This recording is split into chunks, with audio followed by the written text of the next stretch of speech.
Hey everyone, my name is Becky and I'm here at Crossroads Commons with Robin and Joe Myers. And they're here to tell us a little bit about what it is that God's been doing in their lives recently.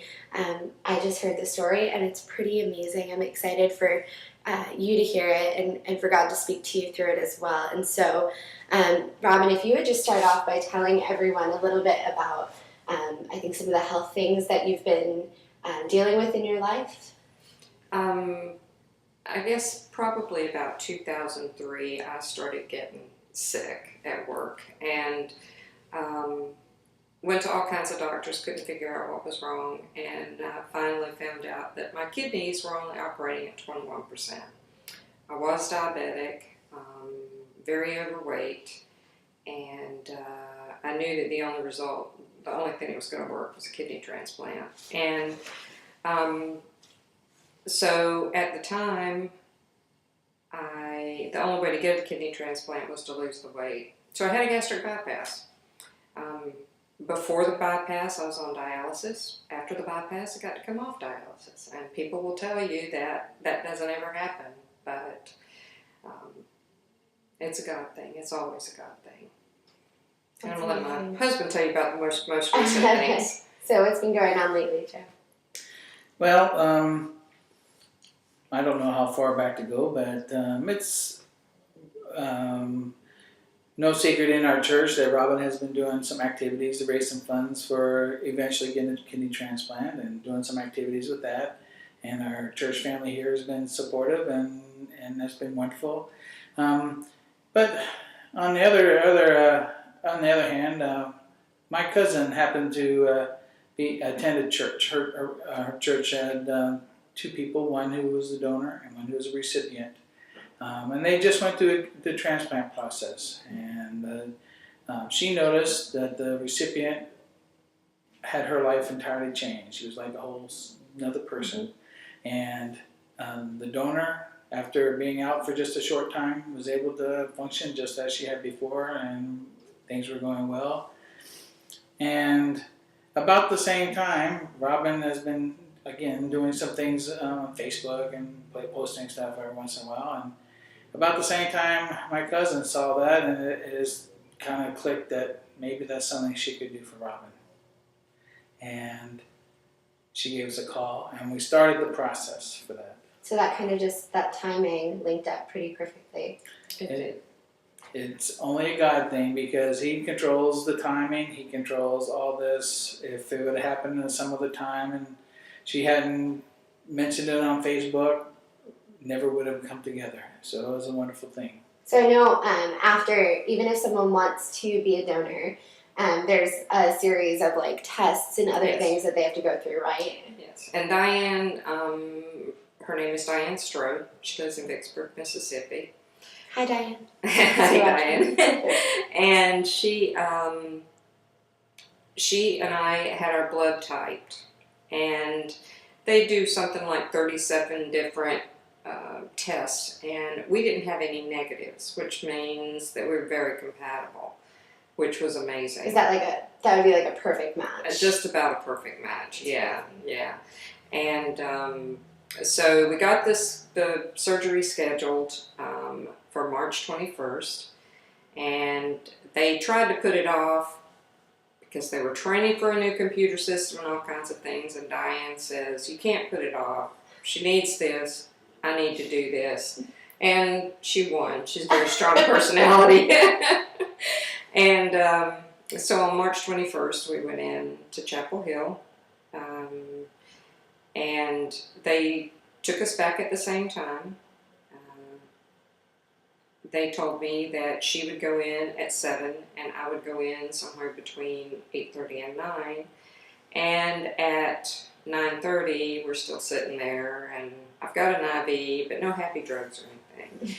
And the surgeon comes out and says, we can't do the surgery.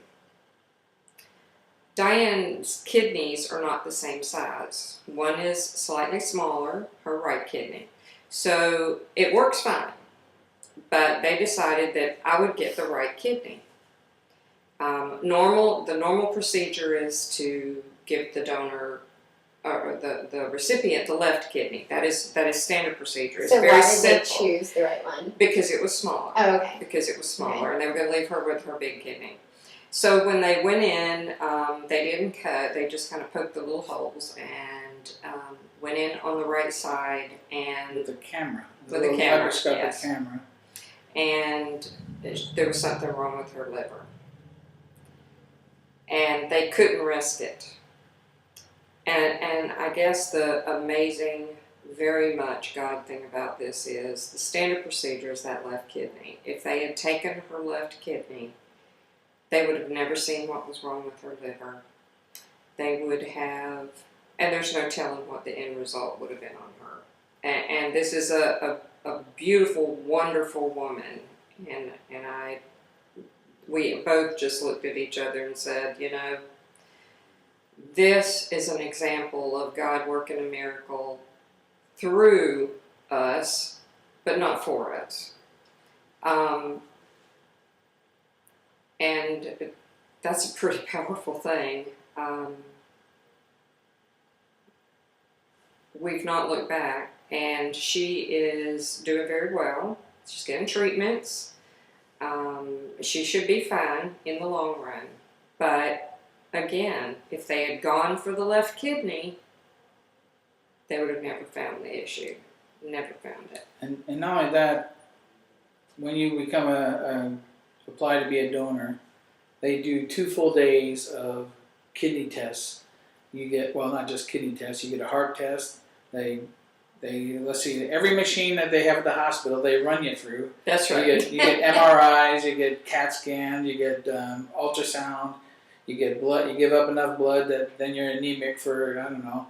But and none of this showed on any of those tests. It did. So this is something that would have been undetectable for years, probably with their regular doctor visits. And Yes. so this was a wonderful thing, and even if after they treat it, she's all fine and everything, it's a wonderful thing that she's able to get treatment for that. Yeah, That's right. that is amazing. And it would have never been found. So it is totally a God thing. And I had the strange thing is I just finished telling my mother, who's not very well, and her mind kind of goes off in strange directions, that regardless of how she feels, it's not always about her, that sometimes God works through you to get to the person He wants. And God said, exactly, Robin. He did. He absolutely did. That is a fact. That is amazing. So what's next? What are you guys feeling about the next little bit here? Well, first of all, we know that whatever that is, God is going to have His hand in it. We know that in some ways, I guess you could say, he's back to square one, where Robin doesn't have a donor or a potential donor. But I'm sure there may have been some people who heard about doing it and did it because there was a donor. We have other people who, talking to other people, try to raise awareness. April happens to be National Transplant Month. Get your transplants, everybody. Transplant humor. That's right. Oh yeah. That's right. We've been in hospitals a long time. Yes. But this is just the more people you talk to, more of the awareness is raised, and somebody will just say, "Well, I can do that," and they'll see other people who have done the same things or similar. And you hear all kinds of stories. I know there was a little 10-year-old here in Hope Mills that needed a kidney, and secretary at the bank or somebody donated, and the child's You doing never know wonderfully. who God Yeah. has in store for you. So That's right. God has sent us on such a zigzag course all these years over this, put us to where we thought was the place, and yet that wasn't the place. So I can't imagine what the next things are going to be. Mm-hmm. So, just real quickly, what if someone who's in your situation right now, who maybe has, whether it's specific to being this close to having life-giving treatment and not getting it, or just someone who maybe was this close to something they thought was important, and then it didn't, what they thought God was going to do necessarily didn't happen, what would you say to them? I would say keep praying, keep the faith, and I'm preaching to myself here, and just trust in Him, because the next thing is going to be better. It's just going to be better. I don't feel like there's anything that is impossible if you talk to my son, those of you who know John. When he was about 15, I was diagnosed with this, and he never thought I'd be around this long, and here I am, still kicking. Not the prettiest thing around, but I'm kicking. So just keep the faith, trust God, and rely on Him. That's amazing. Thank you both so much. That story has just spoken to me. Absolutely. So I appreciate you sharing it. Thank you. Thank you.